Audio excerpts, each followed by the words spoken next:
Je m'inquiète, mon enfant ne montre pas les choses du doigt, est-ce normal? Marie a 18 mois. Elle ne parle pas du tout. Ça n'inquiète pas beaucoup ses parents et notamment son papa qui a parlé tard. Elle lui ressemble beaucoup d'ailleurs.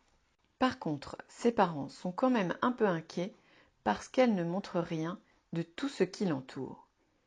Évidemment, ce n'est pas toujours facile de la comprendre. Il arrive, par exemple, qu'elle pleure debout au milieu de la cuisine. Ses parents voient bien qu'elle veut quelque chose, mais elle ne montre rien et pleure sans s'arrêter. À force de lui proposer des choses, elle finit par en prendre une et s'arrête. Bien sûr, chaque enfant est différent et les médecins expliquent bien aux parents que chacun se développe à son rythme. Mais quand même, les parents de Marie voient bien qu'elle est gênée dans sa communication avec eux. Si elle ne peut même pas leur montrer ce qu'elle veut ou ce dont elle a besoin, ce doit être très frustrant pour elle. Pour ses parents aussi d'ailleurs.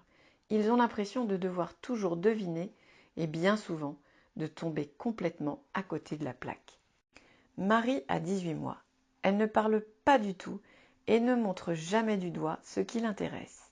Ni les jeux, ni la nourriture, ni son doudou ou sa tétine. Ses parents commencent à trouver ça un peu étrange, d'autant qu'ils se souviennent bien du petit doigt pointeur de sa grande sœur Emma au même âge. Quand c'est possible, Marie attrape toute seule ce qu'elle veut.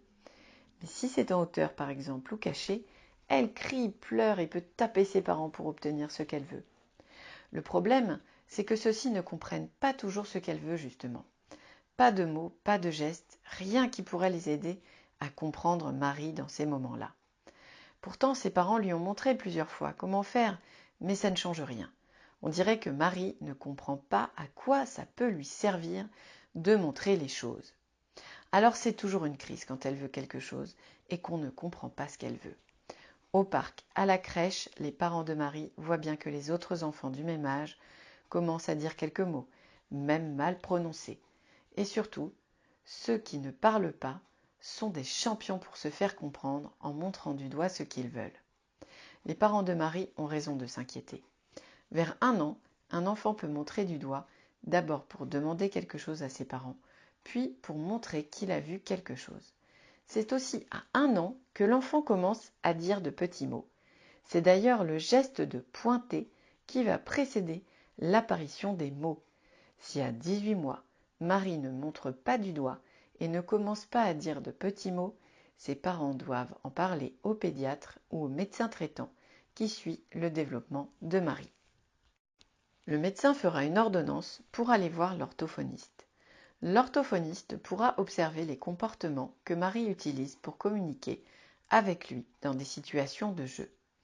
Il restera aussi à observer comment Marie interagit avec ses parents, qui lui sont familiers, mais aussi avec lui, qui est une personne nouvelle. Tout ce travail d'évaluation s'appelle le bilan orthophonique. C'est une étape importante pour savoir si Marie a besoin d'aide et quelle aide on peut lui proposer.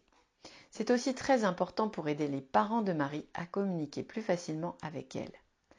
Si l'orthophoniste pense que Marie a besoin d'aide, il va proposer des séances de rééducation régulières à Marie et un accompagnement à ses parents.